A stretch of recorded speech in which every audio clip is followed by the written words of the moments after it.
Ako po si Rina Lilis Bugrisaga. Humihingi po ako ng tulong sa inyo na makauwi ng Pilipinas.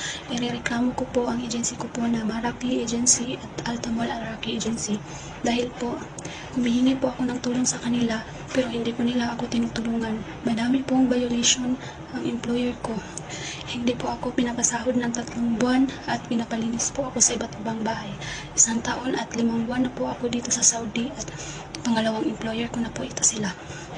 Hirap po sa Rappi dahil iba't iba pong bahay ang nililinisan ko po at nagsabi na po ako sa kanila na ayaw ko na pong maglinis pero po pinapalinis ko nila po ako. Ito rin po ang palagi po naming pinagtatalunan ng amo kong babae dahil ayaw ko na po talaga dahil sobra na pong nangangalay na po ng mga kamay ko. Pinapamasahe pa ako dito sa mga mama, lahat mga kapatid. Tinatrabahuan ko po na bahay nila ay bahay ng mama ng amo kong lalaki, bahay ng amo kong babae, mga kapatid ng amo kong lalaki. Hindi ko na po kaya, sir. Humihingi po ako ng tulong sa agency ko. Nag-message na po yung pamilya ko po sa Jensan, sa mama, pero wala po silang action at nag-report na po ang mama ko sa OWA. Nagulat na lang po ako na meron pong nag-message sa mama ko na willing na po akong mag-continue ng magtrabaho sa employer ko kahit po hindi po nila ako kinakausap. Hindi po ako kinakausap ng agency ko kung ano pong kalagayan ko po dito. Sana po sa Rappi Tulfo ma-actionan niyo po ako na makauwi na po ng Pilipinas dahil po matagal na po akong nanghihingi ng tulong sa kanila pero hindi po nila ako tinutulungan. Sana po ma-actionan na po tong agency na to dahil po hindi lang po ako ang nanghihingi ng tulong sa kanila. Marami po. Sana po ma-actionan na po ako dito. Overwork po ako. Hindi po binibigay sa akin ang 3 buwan ko na sahod. Hindi ko po nakausap ang agency.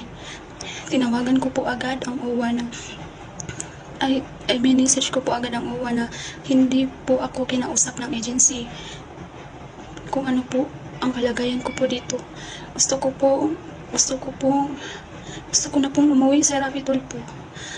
Tulungan niyo po ako sa Rappi Tulfo. Gusto ko na pong makauwi ng Pilipinas. Sobra na pong pagod po na buong katawan ko at meron po akong skin rashes po. Lahat po ng katawan ko po ay sobra pong kati at hirap po akong makatulog. Hindi po ako pinagamot ng employer ko. Isang beses lang po ako pinagamot pero binibigyan lang po ako ng cetirizine at pamahid po sa mga sugat-sugat ng katawan ko. Hanggang ngayon po, hirap po ako sa pagtulog. Lahat po ng buong katawan ko ay sobrang pong kati. Sobrang stress po. Sana po. Grabe, kawawa naman si kabayan. May mga agency na grabe walang aksyon. Parang nakasirado yung mata nila. Takip yung tainga. Walang rescue, walang aksyon. Dapat kayo mga agency sa Pilipinas, aksyon agad. Hoy, Marapi Agency, aksyon naman kayo dyan. Hindi panay takip ng tainga. Tinawagan na kayo tapos walang aksyon. Kawawa si kabayan. Imagine 3 buwan walang sahod. Grabe naman. And then, marami siyang employer. Ganyan, dito sa Middle East. Mag-apply ka sa isang employer, parang package deal na. Isang employer dito, may sa kabila isang pamilya, ang nanay. Sa kabila naman, may isang pamilya, kapatid. Ngayon, maglinis ka dito sa employer mo. Mamaya, tawagin ka doon sa kabila sa nanay. Dito ka naman maglinis isang bahay. And then, tatawagin ka naman sa isang sister doon. Dito ka naman maglaba, maglinis ng sasakyan, magluto. May mga employer na ganyan. Akala mo isang pamilya lang. Marami pala sila. Parang package na doon. Ang problema, malaking bahay pa. May mga bahay na 2 palapag, 3 palapag. Malaki. Maraming anak. Okay lang kung isang anak lang employer mo. Maraming pamilya pa. Maraming anak. Malaki ang bahay. Kawawa yung mga kababayan natin. That's why kayo mga agency sa Pilipinas, kung may problema sa mga tao nyo, action agad. Hindi panay tulog-tulog.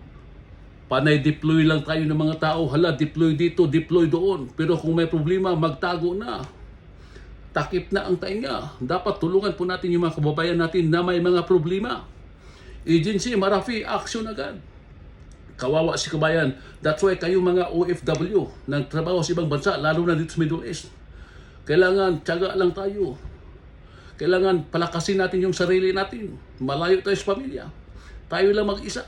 Nandyan ka na. Ipag-pray mo yung sarili mo. Nabigyan kayo ng lakas ni Lord. Okay guys, maraming salamat po. And God bless.